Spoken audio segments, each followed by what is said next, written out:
सुपारी बडीशोप सुद्धा खाल्ली नाही, मिळालेल्या पैशाचा संग्रह केला आणि 2.5 कोटीच्या गाडीत बसतो. इथं कोण हातवरी करा तुम्हाला, कोणाला 2.5 कोटीची गाडी.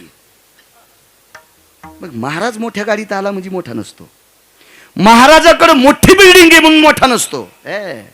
लय मोठ्याल्या बिल्डिंग मध्ये मच्छर पण येतं.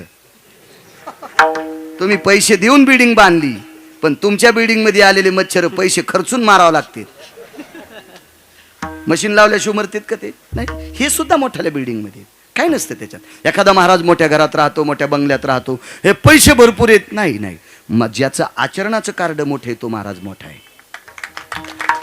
व मृदंगवाजीने नाही महाराज मोठा होऊ शकत नाही बरं का. ही कला आहे, भगवंतानं दिलेली तुमच्या हातातली एक कला आहे. कला आहे ती, ही कोणाला येऊ शकते. या देशातल्या मुसलमानांना सुद्धा कला आहे. महाराज जागतिक लेवलची कला आहे, जागतिक लेवलची कला आहे. हा हा. आणि गायन क्षेत्रात रविवार माफ करा बरं का, गाता येतं म्हणजे मोठे नाहीत. अजून तुम्हाला कोणालाही ऑस्कर पुरस्कार भेटलेला नाही. गायन क्षेत्रात आपल्या भारत देशात पहिला पुरस्कार विदेशातला भेटलाय, तो मुसलमानाला भेटलाय. अजून तुम्हाला गंध लावणाऱ्याला भेटला नाही, हे डोक्यात ठेवा. विठाला विठाला.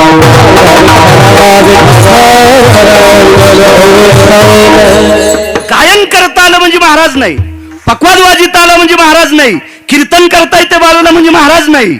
स्वतःची बायको सोडून जगातल्या प्रत्येक स्त्रीला माय म्हणतो, त्याला म्हणायचं महाराज. ही भगवंतानं दिलेली कला आहे, कला आहे, कला आहे, कला आहे. नाही नाही नाही नाही, त्याच्याकडे लयच पैसे, ते कठाळे आहे देवाला सोडायला. कठाळे आहे, त्याचं काय विषय.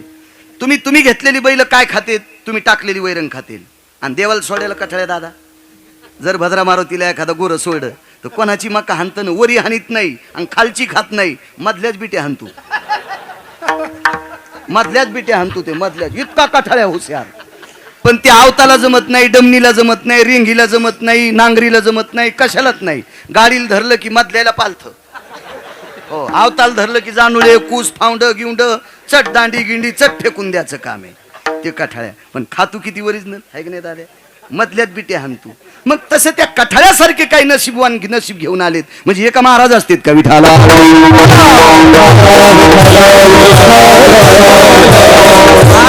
महाराजाच्या दृष्टीमध्ये परस्त्री माई समान असावा. महाराजाच्या दृष्टीमध्ये भूताविषयी दया असावा. भूत या शब्दाचा अर्थ जीवसृष्टी. सर्वाभूती दया करणे पुत्रासी हे चिदासाने. ही अवस्था ज्याच्याकडे त्याला साधू म्हणतात, आणि साधूचं नाव ज्याच्याकडे हृदयावर कोरलेलं आहे त्याला भाविक म्हणतात. मधल्यानं पख तुटलेल्या कोंबड्यावानी उड्या हाणायच्या नाही. आपण रांगेत येत असं समजा. भाविक होण्याची फार मोठी व्याधी आहे. महाराज एक अवडंबरीत नाचणारी बाई होती, नंदुबुवा. ती स्टेजवर नाचत होती एक बाई. तिला जुन्या भाषेत काय म्हणायचो आपण, वारांगणा. हरिश्चंद्र दादा काय म्हणायचो होता आपण तिला, वेश्या, वारांगणा. या भारत देशामध्ये एक माऊली नृत्य करत होती, नृत्य नृत्य नृत्य करत होती. तिनं जीवनात कापूस खुरपिला नाही, सोयाबीन कापली नाही, तुरी कापायला गेली नाही दाद्या. हा, काही नाही. तिने मिरच्या तोडल्या नाही, काही नाही, काय नाही बापू. तरी एका राजाला लाजवील इतके पैसे कमिलते. एका राजावर संकट आलं आणि प्रांत उपाशी मरत होता. काय करा, मंत्री, महामंत्री, सुमंत्री, प्रधान, प्यादे मिटिंग झाली आणि राजाला सांगितलं 7 महिने पुरल आपल्याकडे धान्याचा कोठा आहे. दया सांगतोय, दया. तुम्ही एसटीत जर कोणी बसलं त्याला म्हणतात ही मोहाच मित्र येणार आहे, मोहाच मित्र. आणि तू एकटाच बसला ना सुमळे एसटीत. पण का बसू द्यायचं नाही. येडं वाकडं साधं मळक्या कपड्याचं मथारा आलं म्हणून त्याला म्हणला पुढं वा मा मित्र येणार आहे. आणि पॅन्टीवालं झकझक कपड्याचं बसलं, मग बसलं. मग नंतर कळालं त्याच्या तोंडाच्या वासाने याला निशा आली. इतके नालायक माणसं काही काही. तिथं पण दया दाखीत नाही. आपल्या का बापाची एसटी आहे का काय, आपण तिकीट काढून बसलो, त्यानंही तिकीट काढ, बसू देईन त्याला. नाही नाही नाही, पुढे वा माझा मित्र येणार आहे. आणि मग त्यो रंगारंगाचं पाणी पिणार मित्र आलता त्याचा. म्हणजे इतकी नालायकीत आपण दयेच्या सूत्रात तरी बसतो का. ऐका बाईचं. मंत्र्यानं विचारलं, प्याद्यानं विचारलं, गुमास्त्यानं विचारलं, 7 महिने पुरेल इतका द्रव्य साठा आपल्याकडे आहे. याच्यानंतर प्रजेचं काय करायचं. प्यादा हुशार होता. प्याद्यानं सांगितलं, महाराज एक काम जमतंय, तुम्ही फक्त जाणं गरजेचं आहे, आणि तुम्ही गेले की आपलं बऱ्यापैकी पुढचा पाऊस पडेपर्यंत आपलं काम धकतंय. राजा म्हणला, सहज जातो ना. नाही म्हणले, नाव ऐकल्यावर जाणारच नाहीत. अरे आपल्या प्रजेला जर कोणी जगवित असेल तर मी त्याच्या पाया पडून बोलून गेला ना राजा. आणि मग प्याद्यानं सांगितलं ती वेश आहे. मग आटारला राबला आणि अरे बापरे, वेशीच्या कसं पाया पडू. पण एक मन माहिती का तुम्हाला, इळाई बाका तो गधे को बोलना काका. इळाई बाका तो, हा गाढवाला पण काका म्हणावं लागते, गाढवाला पण काका. अडचणच येऊनी महाराज. एक नकटा दुजा नकटा सब नकटे का मेला, उसमें गया नाक वाला बन्या साप का साला. वेळच येऊ नये कोणावर, वैऱ्यावर येऊ नये. राजाने मंत्रिमंडळ तयार केलं. म्हणले आपण अंधारात जाऊ, अंधारात जाऊ. मंत्री हुशार होता. वेशेकडे दिवसा जाणाऱ्या माणसाला लोक वाईट म्हणत नाहीत, आणि संध्याकाळी जाणाऱ्याची हलकीच वाजित येत. मला वाटतं ते राजाला तितकं माहीत नसावं. असाच असन गोळ्या संपल्याला राजा. चला महाराज, भालदार, चोपदार, हत्ती, सिबिका, सगळा थाट वैभव वेशेच्या दारात. आणि सांगायला नोकर नाही बुवा. एक चिव चिव चिव चिव चिव चिव करून नाचू लागलं, आणि एक खिकी खिकी करून असं अंग खाजू लागलं. तिचे दोनच मित्र होते, एक कोंबड आणि एक माकड. हे काय झालं सांगितलं. त्याला बोलता कुठे येत होतं. तिने खिडकीचं दार लोटल्यावर पाहिलं तर राजाही प्रांती. हुशारबाई होती, बाहेर आली. काय काम आहे माय, 7 महिने पुरल इतका द्रव्य साठा आमच्याकडे, दुष्काळ पडलेल्या 2.5 वर्षाचा, करावं काय. दया सांगतोय, दया. दुष्काळ पडलाय, काय करावं माय. तुमच्याकडं किती महिन्यापुरता साठा आहे. 7 महिन्यापुरता. आणि त्याच्यानंतर यावर्षी पाऊस पडन, पाऊस पडल्याच्या नंतर लवकर येणारं पीक आम्ही पेरू, आणि त्यापासून जनता सुखी होईल. तिनं सांगितलं, 4 वर्ष जरी थेंब नाही पडला तरी तुम्हाला मी उपाशी राहू देत नाही. वेश्या. राजाने विचारलं, बाई 4 वर्ष पुरे. नाही म्हणले, फक्त ह्या कोपऱ्यातलं हौदातलं सोनं काढून न्या, तितक्यात 4 वर्ष धकन, बाकीची गरजच पडली तर पुन्हा हौद दाखीन.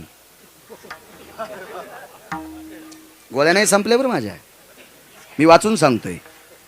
तिचं नाव आहे महानंदा. तिचं नाव आहे महानंदा. मी पुन्हा एक वेश्या वाचली, तिचं नाव आहे कमला सुंदरी. बस झाल्या 2च. सगळ्या गोळ्या एखाद्या घेतल्यावर रिॲक्शन येत असते. तुम्हाला भाटूर भुटूर माहित असते. चांगल्या लक्षात घ्या. ज्याने पुराणानं ज्यांना मान्यता दिली त्यांचं नाव पहा. चांगलं वाची जा, देव तुम्हाला वाचीन. चांगलं ऐक जा, तुम्ही सांगितलं ते देव तुमचं ऐकीन. तुम्ही चांगलं पहा, कृपेनं देव तुमच्याकडे पाहिन. पण देवाला आवडत नाही ते पाहता, देवाला आवडत नाही ती ऐकता, देवाला आवडत नाही ती बोलता. त्याच्यामुळे त्याला आपण आवडत नाहीत. त्याला आवडते असं बघत जा, देव चांगलं करील तुमचं. महाराज ज्या दिवशी राजाला द्रव्य दिलं त्या दिवशी लक्षात आलं, आज आपली तृप्ती झाली. आणि त्याच राजाला द्रव्य दिलं त्या दिवशी एका साधूने विचारलं, राजा कोणाचा महाल लुटलाय. एका वारांगणीने दिलंय. महाराज प्रजेच्या हिता करता, प्रजेच्या दये करता, माझा नृत्य करून कमवलेलं द्रव्य, नाचून कमवलेलं द्रव्य, स्वतःची इज्जत मातीत घालून कमवलेलं द्रव्य प्रजेच्या सेवेकरता दिलं. सामान्य दया आहे का? प्रजेच्या सेवेकरता दिलंय. महाराज साधूला लक्षात आलं अशा व्यक्तीला उपदेश करणं गरजेचं आहे. पण साधू वेशेकडे कसा जाईल, भीती आहे महाराज. चौकट आहे. काही काही गोष्टी आता समाजाचा दृष्टिकोन लक्षात घ्या. आंब्याच्या झाडाखाली दारू पिऊन जरी झोपला तर लोक म्हणतात त्याला चक्कर आली. आणि सिंधीच्या झाडाखाली ठेस लागून जरी पडला तर लोक म्हणले त्यानं पाणी टाकून प्याला नव्हता. समाज आग्या मावळाच्या माशा येतात. ज्यानं धुपन आणलं त्याला कांदा काढू देते, आणि ज्यानं गण लावलं त्याला डसत येतात. समाज आहे समाज. लोक जैसा ओक धरता धरवे ना. लोकांचा काय विचार करता. लोक प्रत्येक वेगवेगळ्या मार्मिकतेने बोलणारी लोक असतात. साधूने विचार केला आपण जावं कसं. आश्रमावर बोलवावी तर वेशा कशी बोलवावी. निरोप पाठिला, पत्र पाठिलं, ताम्रपत्र, वरी शब्द लिहिला, माय, दादा आवाज, माय, तुम्हाला काही सांगण्याची इच्छा आहे, तुम्हाला काहीतरी सांगण्याची इच्छा आहे. महाराज त्या वेशेनं त्या पत्राच्या पाठीमागून लिहिलं, भरत महाराज, मी चंद्रेश्वराच्या मंदिरात भेटायला येईल. काय हुशार बाई होती. भगवान शिवजींचं अधिष्ठान, त्याला चंद्रेश्वर भगवंताचं मंदिर म्हणतात. मी परवाला लिंगेश्वराचं मंदिर पाहिलं की ज्या लिंगेश्वराच्या पिंडीवर राष्ट्रमाता जिजाऊ आईसाहेबांनी डोकं ठेवलं, एका गडावर न जात होत्या आणि लिंगेश्वराला प्रार्थना केली, शिवनेरीपर्यंत मला सुखरूप न्या, शिवनेरीपर्यंत सुखरूप न्या, मला बाळाला जन्म तिथं द्यायचा आहे. आणि हरिश्चंद्र दादा दुसरी मागणी केली, नवस नाही, वारकरी संप्रदायात नवस नाही, मागणी आहे, इच्छा आहे, नवस नाही. नवस हा भंगाऱ्या देवायला असतोय. आपले देव नवस दैवत केले, नवस बोले दयाल, नवस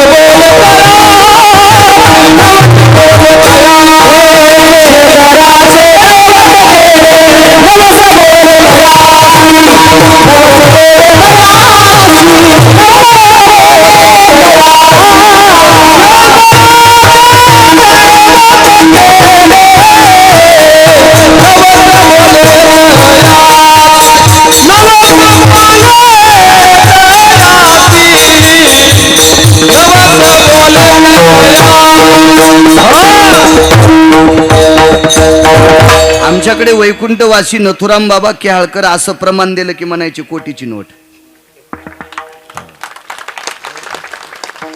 पुन्हा एक प्रमाणे, शिळ्या तांब्याचे बाहुले केले आणि अमुक तमुक त्याचे नाव ठुले, त्याचे निवद पण वेगवेगळे, भक्तायला जे आवडतील का जिबीला हराम खोरायच्या ते निवद त्या देवाला, या भडव्याला जे आवडतील का नंदुबुवा ते बदनाम केले. ह्यांना आलाय काय नाही देव, विठाला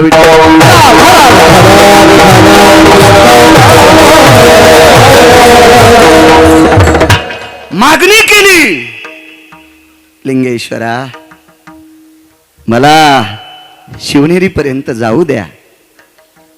स्त्रीला 4 पदर असतात, त्याच्यापैकी एक पदर तिला वटी पदर म्हणतात. आणि त्या वटी पदराची वटी लिंगेश्वराच्या दरबारात केली आणि राष्ट्रमाता जिजाबाई साहेबांना सांगितलं, लिंगेश्वरा असा बाळ दे की ज्यानं रयतेचं राज्य स्थापन करावा. रयतेचं राज्य स्थापन करणारा फक्त एकच राजा झाला 6व्या क्रमांकाचा, तो फक्त छत्रपती शिवराय. मातीशी नाळ ठेवून समाजासाठी प्राप्त झालेला अर्थ एक आदला सुद्धा त्याच्यातला खर्चिला नाही. तो एकच राजा झाला 1ल्या क्रमांकाचा, त्याचं नाव आहे चक्रवेन नावाचा राजा. महाराज सोन्याला लाजवील इतका ज्याचा मतितार्थ गोड होता, हा 3ऱ्या क्रमांकाचा राजा झाला कनक. ज्याचं नीतिसूत्र आपल्या देशात आजमवते इतकंच नाही, विदेशात सुद्धा ज्याच्या नीतीचे सूत्र आजमवतात त्याला म्हणतात विदुर काका. हा एक राजा. आणि 2 नंबरचा राजा झाला कृष्ण वंदे जगद्गुरु. आणि 6व्या क्रमांकाचा राजा झाला रयतेचा राजा. आपण तितके नशीबवान नाहीत. तुम्ही मी सगळे जरी मेलोत तरी आपल्याला तसा राजा पाहायला भेटणं नाही, छत्रपती शिवराय. कशाला म्हणायचं रयत? अरे काळ्या रात्री चमकत होत जिच्या रूपाचं ऊन, अशी देखणी होती एका मुस्लिमाची सून. अरे तिला पाहुणी आई म्हणाला, तिला पाहुणी आई म्हणाला, राजा तो सिलवान.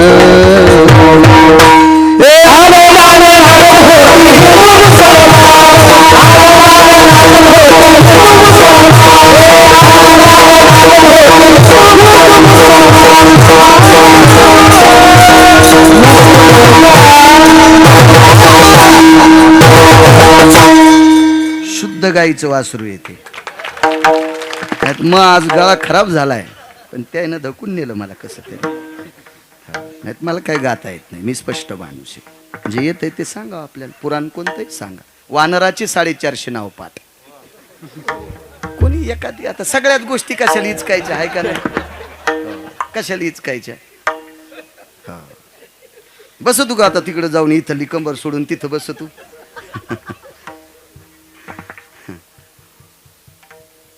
दया सांगतोय. चंद्रेश्वराच्या मंदिरात इथपर्यंत आलतो ना बुवा. आणि चंद्रेश्वराच्या मंदिरात भगवान शिवजीच्या कृपेने वेशेला साधू भेटला.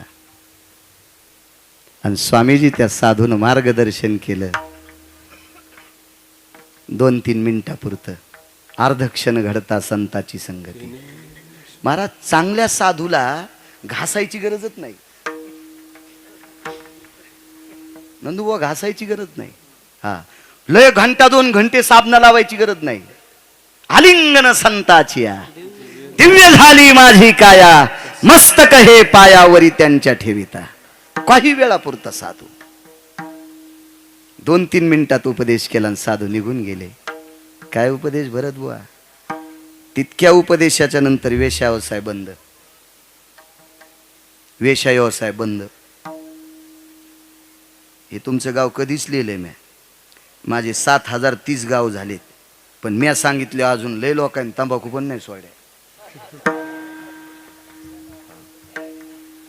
बाईनं वेश्या व्यवसाय एक हाऊद लुटल्याच्या नंतर 4 वर्ष राज्य जगेली, इतके पैसे, तरी वेश्या व्यवसाय सोडा. आम्ही चालू कीर्तनात घोंगड्या.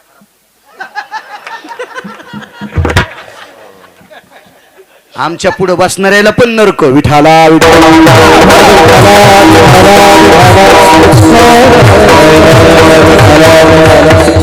शताप व्हायला पाहिजे, अनुताप व्हायला पाहिजे. एवढा मोठा सप्ताह करता. माझं हे 3रं कीर्तन आहे तुमच्या इथलं. मी म्हटलं काकांना, एकदा मी फार दिवसापूर्वी एका सभामंडपाच्या अनावरणासाठी आलतो.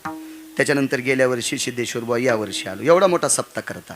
इतक्या सप्त्यात जरी एका बाईनं माळ नाही घातली तर तुमचे पैसे तुम्ही शेगडीव टाकून पेटून दिले असं समजा.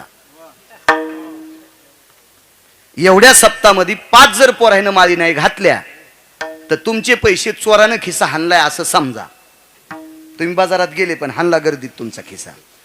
आणि इथं बसलेल्या कोण्या तरी व्यक्तीनं एक तरी नियम अंमलात नाही आणला तर तुमचे पैसे फक्त 3 लोकायला श्रीमंत केलं समजा. 1, 2 आणि 3. तुम्ही मोकळेच लांब लांब दाचा ते ऊसातले डुकर. कोणाचा ऊस करंडायला तयार.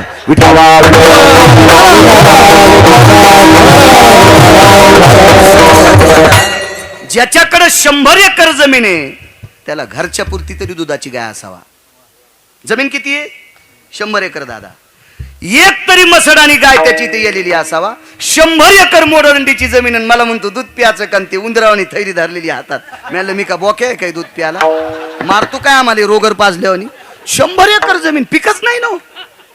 मोरंडीची जमीन 100 एक. आणि राशनच्या दुकानाला पहिलीच थैली घेऊन बॉम्बल्या कुठला विढाला. 100 एकर जमीन आहे चंडाळा तुला मोरंडीची. अरे 4 मोटरा टाकल्या विहिरीचं तळ सापडणं. एवढं पाणी असताना तुला लागतील इतके गहू पेरीत नाही तर तुला पीक येत नाही. एवढा सप्ताह करून जर कोणाला गुण येत नसेल तर तुमचा सगळे पैसे चुलीत गेले समजायचं. विठाला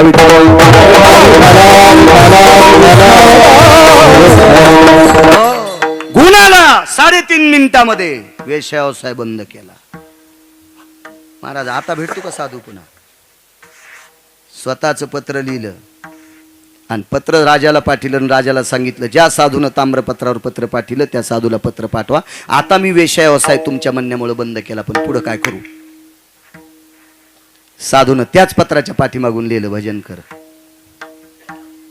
साधूनं त्याच पत्रावर वेशेला सांगितले भजन कर. आणि तिथून पुढे भजन सुरू केलं. आता वेशेसोबत कोण जाईल वा भजनाला? प्रत्येकाला आपोआपल्या अस्मिता आहे ना, प्रतिष्ठा आहे, सन्मान आहे. आपण कसं जावा कसं जावा कसं जावा, नियमाची प्रणाली आहे ना, कसं जावा. साधूला पुन्हा पत्र पाठवलं, मला कोणी भजनात स्वीकारत नाही, मी काय करू? तू एकटीच भजन कर. भजनाला जास्त माणसं असावं काय नाही. हा, आपुला तो एक. तू एका देवाचं चिंतन कर. तुझ्या मनानं तू भजन कर. ठाईचं बाई सोनी. तू एका जागेवर बस आणि तू भजन कर. काय भजन करू? साधूनं 6 श्लोक पाठिले. महाराज, वेशीला श्लोक वाचिता येत असतील का? कसं शक्य आहे? मला श्लोकासोबत एक साधना पाठिली. साधना दर्भायाम सुजायो यत मधुनानाम शर्करा भयो रसनां कृपा पात्रेषु याम ब्रह्मकन्यास्ततेव च एतदर्भा भजायते नाम वारांगनायत पुनितानाम दिव्य दृष्टिं भजायते नाम नैवम गांजा कसम लिखितम. हे काय गांजा फुक्यान लिहिले. महाराज दर्भाच्या काडीला मधू लावला. मधू म्हणजे मध. दर्भाच्या काडीला मध लावला. ती मदानं वाळलेली काडी एका पुडीत बांधली आणि सांगितलं, बाई या काडीनं जीभ घास, ब्रह्मकन्येची कृपा होईल. श्लोक वाचता आले स्वामीजी. श्लोक वाचता आले, श्लोक वाचता आले. काय तिचा वेदांत, काय तिचं आचार्यपण, काय तिचं शास्त्रीपण, काय तिचं पांडित्य. भाविक कोणाला म्हणायचं याच्यावर सांगते. भाविक भाविक भाविक कोणाला म्हणतात. इतकी प्रभूची सेवा, इतकी प्रभूची सेवा, इतकी प्रभूची सेवा. भजन करत असताना ह्या दोघायला बाजूला केलं. तुमचा मला अडथळा होतोय, तुम्ही बाजूला सारखा. माणूस नाही, बाई नाही, काय नाही, कोंबडन माकड. कोंबडन माकड. महाराज कोंबड्याच्या डोळ्यातून पाणी आलं, वानराच्या माकडाच्या डोळ्यातून पाणी आलं. त्याला बोलता जरी येत नसेल तर तिच्या डोळ्यातल्या, त्यांच्या डोळ्यातल्या पाण्याचा सांकेतिक अर्थ तिला कळाला. तू पण वेश्या असताना भजन करती, मग आम्ही पशु येत, आम्हाला अधिकार नाही का? भजन करण्याचा अधिकार सकळ अशी येते.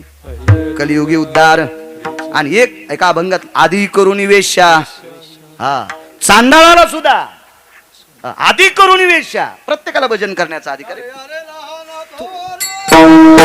याने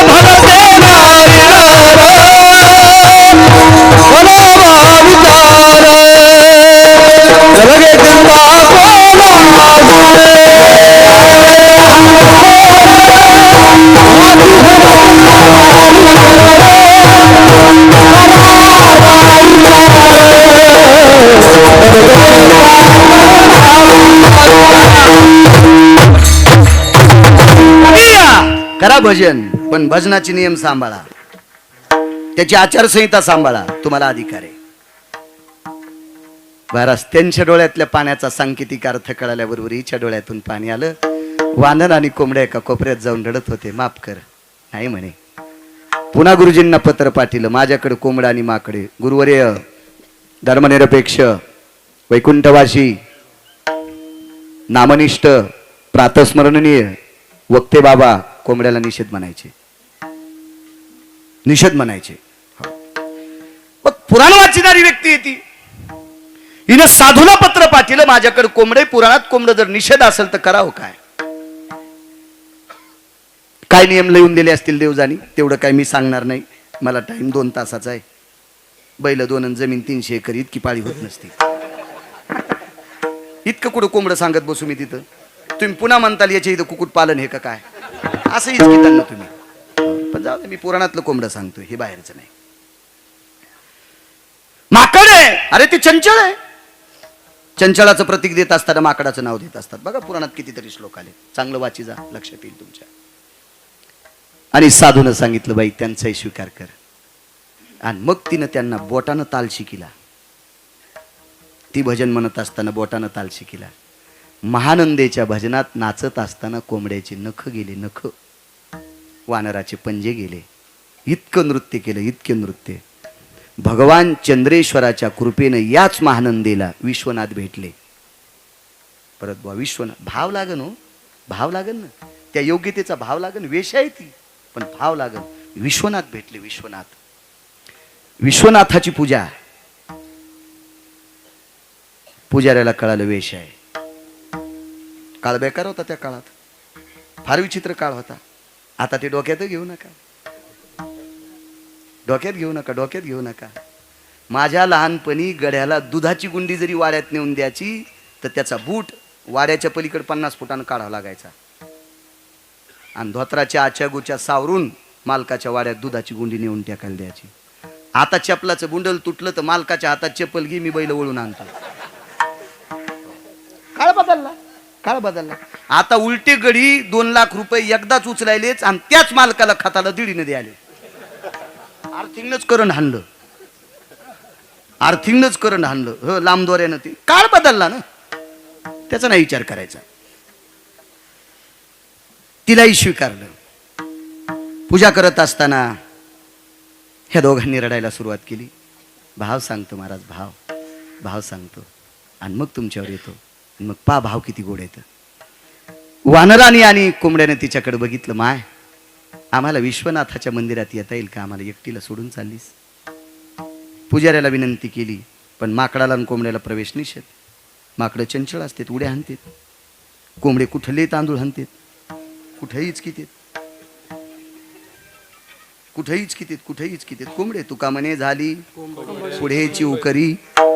त्यांचा धर्म आहे इचकीनं. अजून बी बघा, कोंबडे उकांडे इचकू नख जातेत, पण मधल्या आळ्या कावळा हाणतो तो मागच असतो बसलेला. यानं इचकिले आल्हादीत त्याच्या पुढे जाते. इतके एडपट कोंबडे. इचकू बेजार. 2-2 पायाचे ते बी कोंबडे ना. आपल्यात का कमी कोंबडे आहेत का इचकिणारे? लो इचकायचं नात काय चला नख जातीन रे येड्या होत, कशाला इचकिता. पुजाऱ्याने नाकारलंय. शेवटी काय तिने विनंती केली असेल देव जाणे. माकडाला पायापशी आणि कोंबड्याला कोपऱ्यात जागा दिली. महाराज विश्वनाथाची आरती झाली. पूजा टपली. मंत्रपुष्पांजली. आणि मंत्रपुष्पांजली विश्वनाथाच्या पिंडीवर टाकत असताना पाशुपतारुडायां दंडमुंडातिभयोनां आरुडो दिशंकायो पंचाननं भयदीप्ति वृष्णिरोरयजयानम् आरुडो गजचर्मायनम् यस्सर्वा पुनीतो न भयानां जाश्वनीला भजायते निशापतियां वृंगाश्रितानां विलेपनं भस्मभयोः क्रीडान्मशानवतः नमो नारायणाय. टाकल्या अक्षिता. मंत्रपुष्पांजली. वानर पायापाशीच उभं होतं. मंत्राक्षदेचा मान अंगावर, विश्वनाथाच्या वानराच्या डोक्यावर, वेशेच्या डोक्यावर. कोंबड वंचित राहिलं. पण महानंदेच्या अंगावर आदळलेली एक अक्षदा तांदळाचा कण त्याच्या पायाजवळ गेला. इतकं हुशार होतं कोंबड, त्यानं टपकन तो तांदूळ खाल्ला. महाराज चांगला प्रसाद टाळायचाच नाही. चांगला, तुम्ही जशी तंबाखू टाळीत नाहीत का, तसा चांगला प्रसाद टाळी जाऊ नका. विनंती तुम्हाला, विनंती टाळ जाऊ नका. तिच्याकरता विमान आलं बरं बुवा. विमानाचे पार्श्वत सामान्य नव्हते. इथं मात्र निर्बंध लागला. विमान एखाद्या देशाला नव्हतं चाललं. विमान कैलासाला जाणार होतं. आणि कैलास कोंबड्याला कशी परमिशन? हा, कसं शक्य आहे ताईसाहेब? नाही. महाराज विमानात बसलेली खाली आली. भाविक सांगतोय, भाविक इमानदारीनं तुम्हाला गिरगावच्या बाळूची शपथ आहे, एकूण एकाची शपथ आहे. जर तुम्हाला वैकुंठात विमान न्यायला आलं, जर आलंच, येणार तर नाही, आम्हाला नाही तर तुम्हाला कुठून, जर आलंच तर तुम्हाला एकूण एकाची शपथ आहे, कोणाला बाजूला बसू देता. अरे मला आले तू कशाला रेटायला, उतर खाली. ऐका बाईचा भाव. महाराज मोठ्या मालकानं 6 श्लोक खर्च केले तिच्यासाठी. तिनं विमानाच्या त्या पार्षदाला सांगितलं, दादा या दोघांना जर मध्ये घेतलं तरच मी येऊ शकते. मला विश्वातल्या कोण्याही व्यक्तीने भजनासाठी मदत केली नाही, पण मी भजन म्हणत असताना रात्र रात्र रात्र रात्र याचे नख तुटायचे, रक्त गळायचं, या वानराचे पाये घासायचे, त्याच्यातून रक्त यायचं. इतकं मला भजनात प्रेम केले. अरे मी भजन केले म्हणून वेशेला विमान आहे? अरे पशु आहेत, निष्पाप आहे, यांना का नकोय? याचे 2 सिद्धांत घ्या महाराज. भजनानं वानर विमानात बसलं, भजन ऐकल्यानं भजनात नाचल्यामुळं वानर विमानात बसलं, आणि भजनात नाचल्यामुळं कोंबड विमानात बसलं. भजनाचा पुरुषार्थ तिनं दाखवला. इतकं तुका म्हणे येथे भजन प्रमाण, काय थोरपण जाळावे ते. एवढा मोठा भजनाचा पुरुषार्थ. आणि भरत बुवा दुसरा पुरुषार्थ तिनं जर मनात आणलं असतं तर राजा सुद्धा मनात नेऊ शकत होती. तिने मनात आणलं असतं तर शत्रुघ्न प्यादा सुद्धा विमानात नेऊ शकत होती. हा, गुमास्ता सुद्धा विमानात नेऊ शकत होती, महामंत्री सुद्धा विमानात नेऊ शकत असती, राजाची पत्नी सुद्धा विमानात नेऊ शकत होती. नाही, पण ती इतकी गोड होती. मला प्रभूचं भजन करत असताना ज्यांनी मदत केली, इतका भाव तिचा प्राणी मात्रावर होता. आणि महाराज सगळ्यावर इतक्या आवडीचा भाव ओतणारी लोकच त्याला आवडतात. म्हणून मालक पहिल्या कव्यात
ऐकत आहे.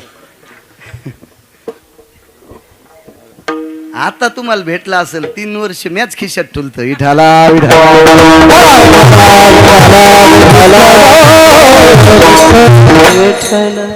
कोणाला भाविक म्हणायचं. महाराज आपल्या संप्रदायाचा प्रचार करतो तो भाविक असतो. संप्रदायाचा प्रचार करतो तो भाविक असतो. महाराज भजनाचा प्रचाराचा किती मोठा पुरुषार्थ होता एका वेशीनं आपल्याला दाखवा. म्हणून विश्वाच्या मालकाला ती आवडीन तिच्याकरता विमान पाठवलं. ऐका बरं बापू, 3 विद्यार्थी सरपण आणण्याकरता गेले. हे तुम्ही संस्थेवर आहात ना राजे हो. बघा विद्यार्थी दशा काय असते. ऐका, 3 विद्यार्थी संध्याकाळच्या आणि दुसऱ्या दिवशी दुपारच्या आणि दुसऱ्या दिवशीच्या संध्याकाळच्या 3 टायमाचा महाराज स्वयंपाक करण्यासाठी सरपण आणण्याकरता 3 विद्यार्थी गेले. त्याच्यातला एक विद्यार्थी आहे, तुम्हाला आणि मला किती दिवस जिवंत ठेवायचं, कोण्या दिवशी मळ्यात नेऊन फुकायचंय हे ज्याच्या हातात येतो एक विद्यार्थी. कृष्ण वंदे जगद्गुरु, एक विद्यार्थी. दुसरा विद्यार्थी आहे द्वापार युगातला 1 नंबरचा वारकरी, त्याचं नाव आहे सुदामदेव. आणि तिसरा विद्यार्थी आहे चंद्रसेन. जे 27 विद्यार्थी होते का 23 विद्यार्थी होते का सांदीपनींच्या आश्रमावर, त्याच्यापैकी एक चंद्रसेन होता. आई साहेबांनी शिक्षण महर्षी बापू, शिक्षण महर्षी हे 10, 15, 20 कॉलेजवाले नाही. पृथ्वीवर जितके देश आहेत या सर्व देशातला एकच शिक्षण महर्षी, महर्षी सांदीपनी. भाविकाची आवडी देवा. भाविक कोणाला म्हणायचंय? पहिलं जड गेलं असेल तुम्हाला थोडंसं सोप्यात सांगतो. जास्त अडचणीत हात घालीत नाही मी, पण इचून निघत असते. हे 3 जण सरपण आणण्याकरता गेले. महर्षी सांदीपनींच्या धर्मपत्नीनं सांगितलं, कन्हैया, जी आई साहेब, जी आई साहेब, जी जी जी जी बाळा, आज दुपारच्या स्वयंपाकापुरतं सरपण आपल्याकडे आहे. दिवस पावसाळ्याचे होते, पण आज संध्याकाळ, उद्या दुपार आणि उद्या संध्याकाळ या 3 टायमाचं सरपण आणण्याकरता तुम्हाला तिघांना जावं लागते. 3 मुळ्या घेऊन या. पंढरपुरातला मालक विद्यार्थी दशेमध्ये सरपण आणायला जात होता. विद्यार्थी दशेत किमान तुम्ही झोप जाळून गाथा तरी वाची जा, नका सरपण आणायला जाऊ. आता कोण्याच विद्यार्थ्याला सरपण आणायची गरज नसेल, नाही बरं तू, काहीच नाही, ती वेळ आली नाही आता तुमच्याकडे. तुम्ही गाथा निष्ठेने वाची जा, देव तुमचं चांगलं करेल. अरे विद्यार्थी जीवनात निष्ठेनं राहिल्याची ताकद आहे, निष्ठेनं राहिल्याची ताकद आहे. चला, 3 जण निघाले. देवाला आवड्याव किती मोठं करतो हरिश्चंद्र दादा, पहा देव. देवावर सरपण आणायची भारी आली की सुदाम देवानं रडायचं, कन्हैया, तू दही दूध तूप लोणी खाल्लेलं आहेस रे, तुझे हात कोमल आहेत कन्हैया. मला असं वाटतं आईसाहेबांनी तुला सांगत जात जाऊ नये. देवान काय म्हणावं, सुदामा, अरे माझ्या आईसाहेब किती गोड आहेत, मला सरपणाची बारी दुसऱ्यासोबत देत नाहीत, तुझ्यासोबत देतात. सुदाम देवानं कधीच देवाला सरपण मोडू दिलं नाही. राजसस कुमार मदनाचा पुतळा, रवी शशी कळा लोपलिया, इतका सुंदर देव, हात किती गोड असतील त्याचे, नाही मोडू दिलं कधीच. निघाले. आज समोर सप्ताहाचं गेट आहे, तिथपर्यंत हे 3 जण पोचले. 2 जण चंद्रसेन आणि कृष्ण परमात्मा. आणि तेवढ्यात एक महाराज आले आश्रमावर. भिक्षां देहि मा.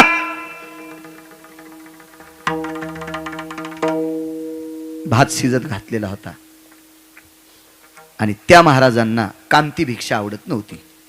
भिक्षेचे प्रकार 9, त्याच्यातल्या 2 भिक्षा सांगतो, एक कोरडी आणि कांती. कांती भिक्षेला वारकरी संप्रदायात श्रीगुरु समर्थ सद्गुरू जोग महाराजांच्या परंपरेमध्ये कांती भिक्षेला मधुकरी हे नाव प्राप्त झालं. मधुकरी, कांती भिक्षा म्हणजे शिजलेली पदार्थ. तोडकर महाराज, शिजलेली पदार्थ कांती भिक्षा. यती योगी जपी तपी सिद्ध अनुरागी या लोकांना भरत बॉ कोरडा शिधा असतो. जलास्पर्शा भय व्याप्तियाम जठरानुतृप्तावसहा नैव पारणी ज्या येते. पारणी म्हणजे हात, ज्या वस्तूला पाणी लागले ती वस्तू यती योगी जपी तपी सिद्ध अनुरागी स्वीकारित नसतात, अशी भिक्षा. आता येणारा महात्मा कांती भिक्षा घेणारा नव्हता आणि कोरडे वस्तूच नव्हती ना, द्यायचं काय. महाराज शिक्षण महर्षाची पत्नी होती, जिच्याकडे पंढरपुरातला मालक शिकायला होता. ती सामान्य बाई असेल का. विटेवरचा मालक तिच्या हातानं 2 टायमाच्या भाकरी खात होता, ती सामान्य. काय अधिकार असेल त्या माऊलीचा. भाविकाची आवडी सांगतोय. आणि मग गुरुवर्य, आपल्याला देण्यासाठी माझ्याकडे काही नाही, माफ करा जी. महाराज इतका रागीट महाराज, सतीश बुवा 5 रागीट महाराजापैकी एक. त्या महाराजाचं नाव दुर्वास. हे तुमच्या मायासारखी फिनफिनी रागीट नाही. मग पत्रिका नावच पदवी कस काय चुकली, मग ती टाकलीच काऊन नाही. अरे काय सुंबळ्यान, काय त्या पदव्यान, काय येडपटपणा. तो काय दिमाग दाखवायचा इथे दाखवणं माईकवर का पत्रिकेवच काय. अरे ह्या पदव्या टेबला खालून खुर्ची दिल्यावर कोणाला भेटत येता. त्या टेबला खालून सुटकेस खुर्चीत म्हणलं मी, कोणाला भेटत येत, यडगळायला भेटायला त्या पदव्या. विठाला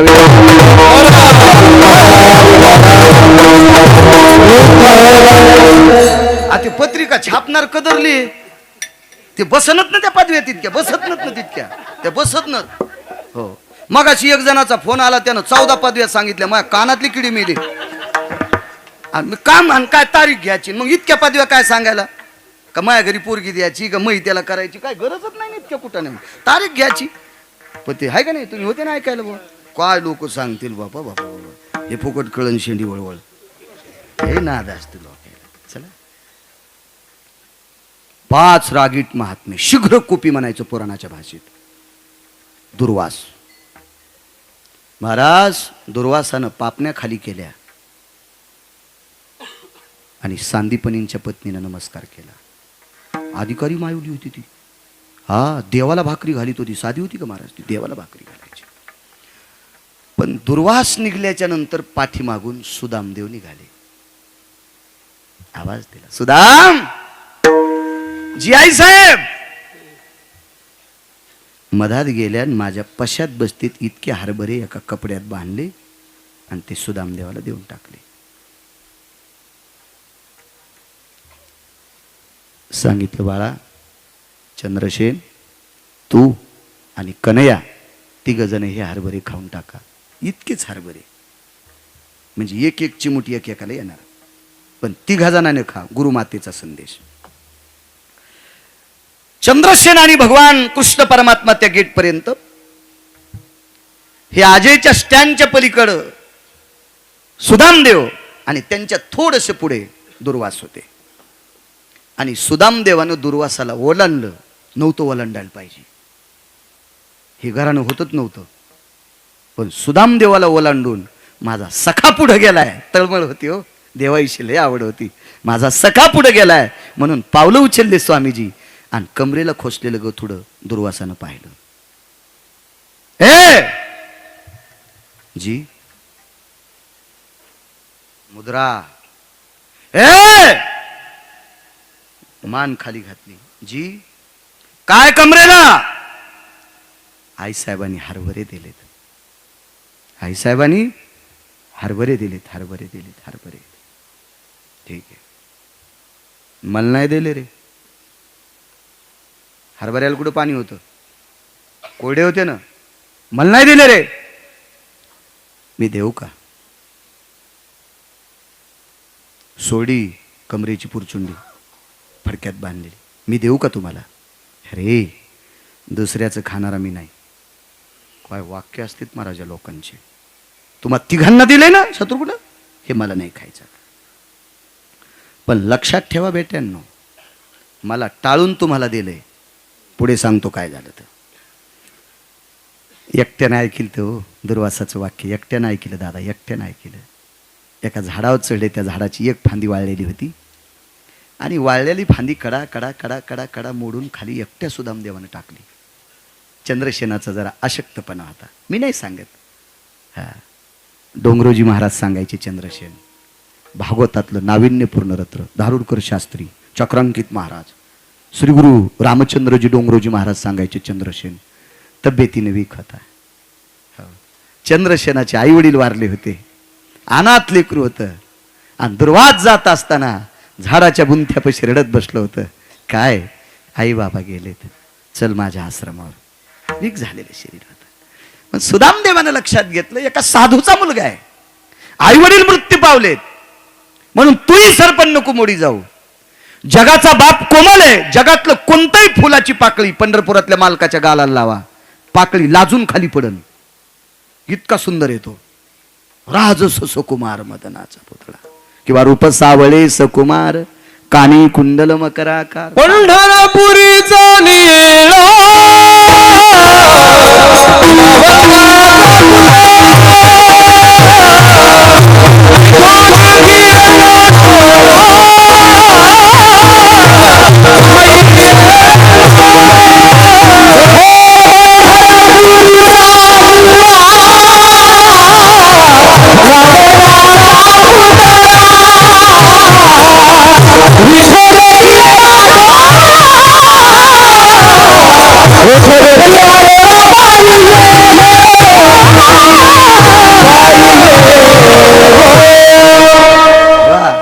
रूप पाहता लोचनी हो, अगणित लावण्य तेज पुंजाळती, रत्नकिळ फाकती प्रभा कानडावो, विठ्ठलू कर्नाटकू तेने मज लावी लावेदू, पाहिलिया वेध लावी पैसे जीवी जडोनी.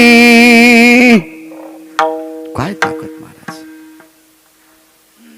कोटी ब्रह्महत्या सुखावले सुख डोळियाची भूक नवजे माझ्या. इतकी त्या रूपात ताकद आहे.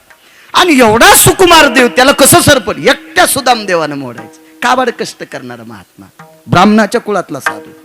हो, 3 मोळ्या इतकं सरपण खाली टाकलं. खाली उतरायचं बापू, पाऊस सुरू झाला. झाडाची एकच फांदी वाळलेली सतीश बुवा, सगळ्या फांद्या गर्दाबाज, एका खाली एक फांद्या खाली तिघ जण लपल्या गेले. धो धो पाऊस आला. 10-5 मिनिटाच्या नंतर पाऊस उघडला. खाली पाणी वाहत होत. आवाज दिला का सुदाम, कन्हैया सरपंच सगळं पाण्यात भिजले, खाली चिखले, बसायला जागा नाही, अर्धासा घंटा वरीच बसू, पाणी वाहत गेल्यावर काड्या कोरड्या होत्याल मग येचू. वरी बसले. महाराज वरी बसायची इच्छा नव्हती हो, कारण सांगतो तुम्हाला, भाविक कोणाला म्हणतात. वरच्या फांदीवर सुदामदेव आहेत, त्याच्या खालच्या फांदीवर चंद्रसेन आहे, आणि सगळ्यात खालच्या फांदीवर पंढरपुरातला मालक आहे. आणि सुदामदेवानं गुरुमातेनं दिलेल्या हरभऱ्याची पुरचुंडी कमरेची काढून हातात घेतली. कमरेची काढून हातात घेतली. महाराज पुराणात कधीच सांगायचं नाही बरं का हरभऱ्यामुळे दारिद्र्य आलं. लोक येड्यात काढतील आपल्याला. सुख सांगतात राजा परीक्षिते, आणि काय सुदामदेवानं एकट्यानंच हरभरे खाल्ले बरं का, आणि मग देवाला राग आला बरं का, आणि देवानं शाप दिला, सुदामा तू भिकारी होशील, सुंबळ्या वाचून सांग जाय, मरतेन तुया पुढचे माणसं. आधारा वाचून काय सांगसी कहाणी. आपल्या संप्रदायात आधार नसताना बोलणं म्हणजे गाईचं मांस खाल्ले इतकं पाप असते. महाराज एकट्यानं हरभरे खाल्ले याच्याकरता दारिद्र्य नाही, त्याचा खरा भाव पा काय. तुम्हाला वाटतंय ज्या देवाला सुदामदेव सरपण मोडू देत नाहीत ते सुदामदेव भिकारचोट असतील? अहो असू द्या गरिबी, पण हृदयानं श्रीमंत महात्मा होता सुदामदेव. हृदयानं श्रीमंत, हृदयानं श्रीमंत. ठराविक वारकऱ्यांची यादी पहा पुराणातली. जगातला पहिला वारकरी ज्याची सोन्याची समाधी गंधमादन, भद्रा मारुतीच्या सोबतचा महात्मा गंधमादन. जगातली पहिली कृतात्रेतायुगातली समाधी कोणाची असेल तर वारकऱ्याची, तो गंधमादन. फार अलौकिक लोक होते महाराज, फार अलौकिक. हा फक्त काय झालंय, आपलं तोंड पुरत नाही म्हणून अंगूर आंबट आहेत. आपल्याला कटाळाय चांगलं वाचवायचा, ही शोकांतिक आहे. मी तर नेहमी सांगत असतो, तुम्ही जितके हुशार होताल का तितके आमचे लोक नीट कीर्तन करतील, आणि तुम्ही जितके गाफील राहताल का तितके आम्ही तुम्हाला भुका लावूनच जाऊ. तुम्ही अभ्यास व्हा की तुमच्या पुढे कीर्तन करत असताना आमचा कष्टावाला व्हा घामानं. इतके विद्वान पाहिजे, इतके विद्वान पाहिजे. तुम्ही गाफील. आणि याचं सांगू का तुम्हाला, चुकीच्या माणसाला स्वीकारल्याच्या नंतर याचं अर्ध पाप तुम्हाला पण असतंय. तुम्हाला वाटतं का हा जाऊ द्या ज्याची त्याच्या संग, असं नसतं सुंबळ्या. केले पाप झाले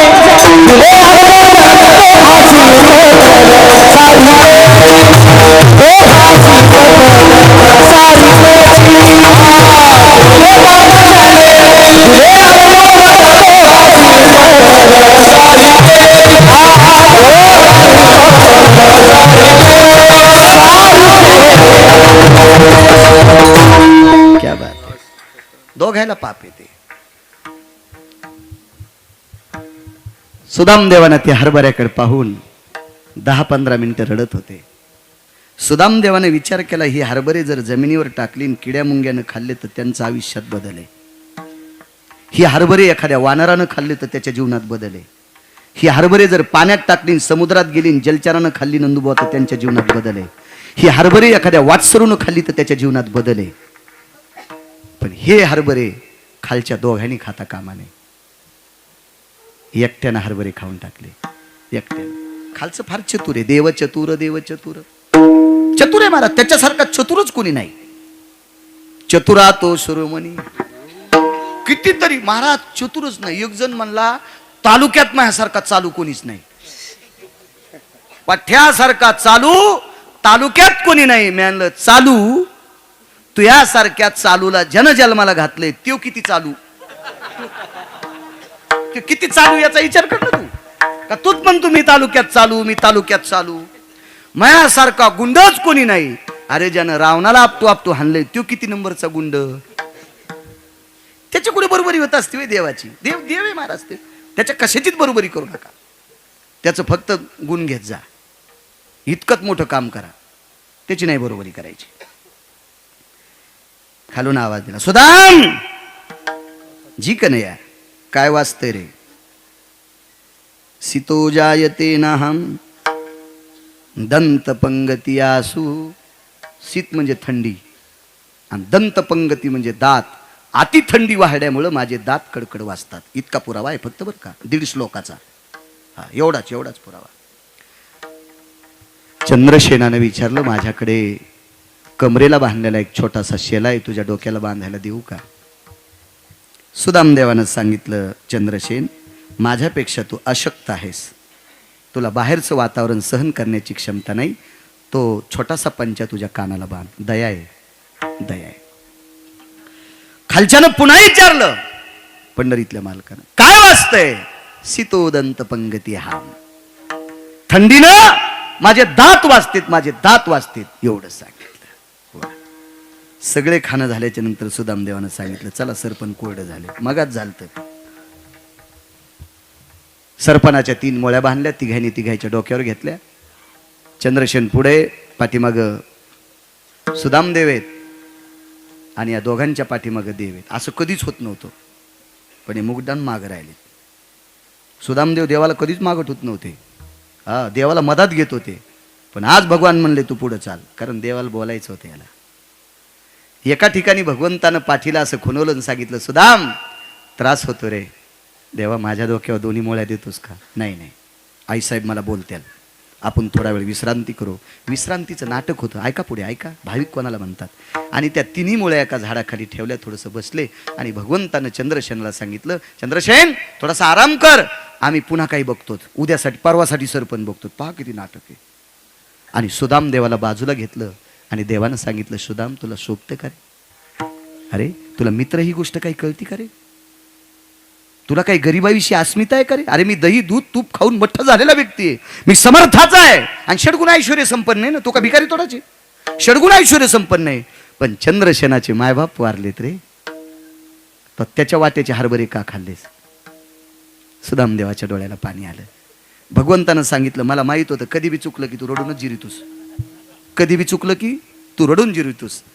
सुदामदेवानं सांगितलं, कन्या, आजचा माझा रडण्याचा भाव जिरवण्याचा नाही, मला सांगूच नको, हे पहिल्यापासून तुझं आहे, पहिल्यापासून तुझं आहे. आपण सोबत जेवायला बसल्याच्या नंतर मी कधी बी माझ्या भातातला 5% भात मी तुला टाकीत होतो. इतकं मी तुझ्यावर प्रेम केले. जाऊ दे रे मला. अरे, ज्याचे मायबाप मेलेत त्याचे हरभरे तू खातोस, तुला काही वाटतंय का? भगवंतानं सांगितलं, कन्या, याचा पुरामतीचा अर्थ सांगतो, थोडंसं बाजूला सर. अरे, दुनियात गेलं तरी तुझं तेच आहे. मला भूक लागली होती, सहन होईनं गेलं, पोटात कावळे पेटले होते आणि याच्याकरता हरभरे खाली. काय सांगशील दुसरं तू? ऐक ना कन्या, ठेव ना रे माझ्यावर विश्वास, ठेव ना. बरं चाल. थोडं दूर नेलं. देवानं सांगितलं, दूर कशाला? ही गोष्ट चंद्रसेनाला कळू द्यायची नाही. चंद्रसेनाला कळाली तर ती गुरुमातेला सांगेल, गुरुवर्य सांदीपनींना सांगेल, माझे गुरुवर्य माझी गुरुमाता रात्रभर रडत बसेल रे कन्या, मला फक्त तुला एकट्यालाच उदित करायची. ठीक आहे देवा.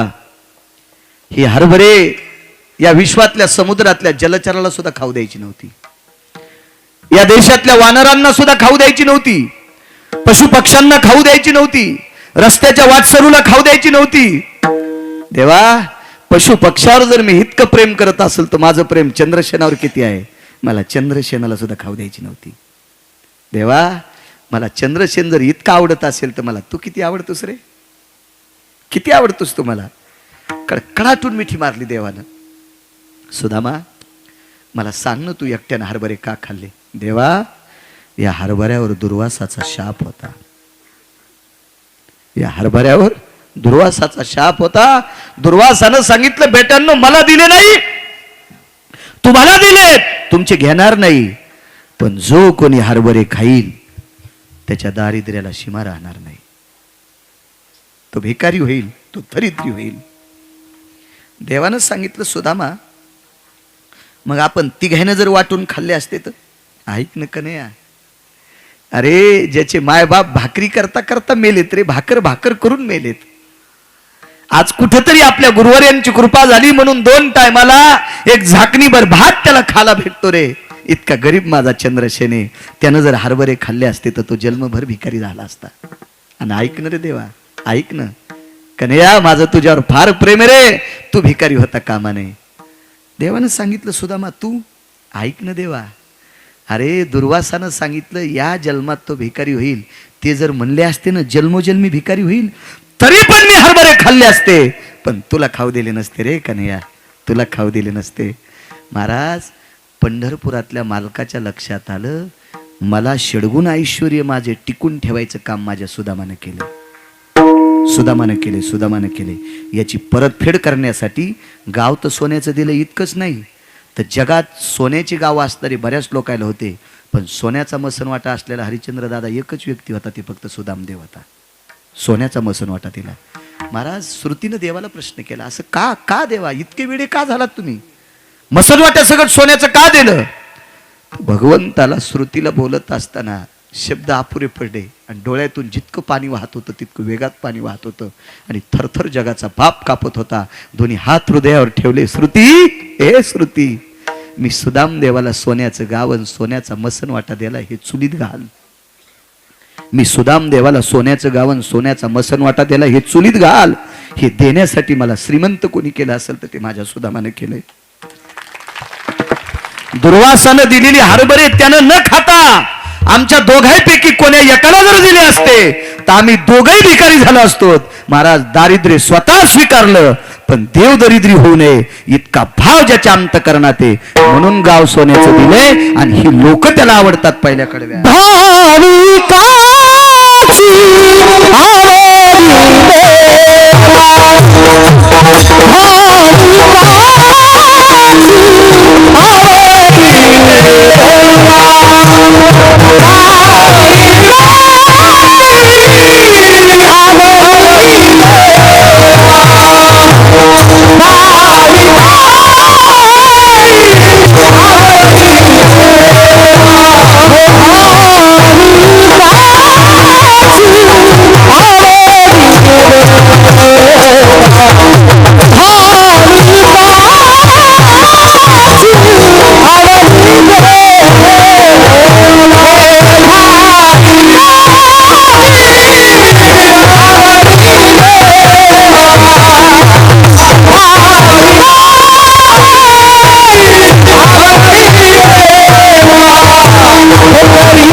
ज्याचं दुसऱ्यावर इतकं प्रेम आहे का ती माणसं आवडतात. रावण मारला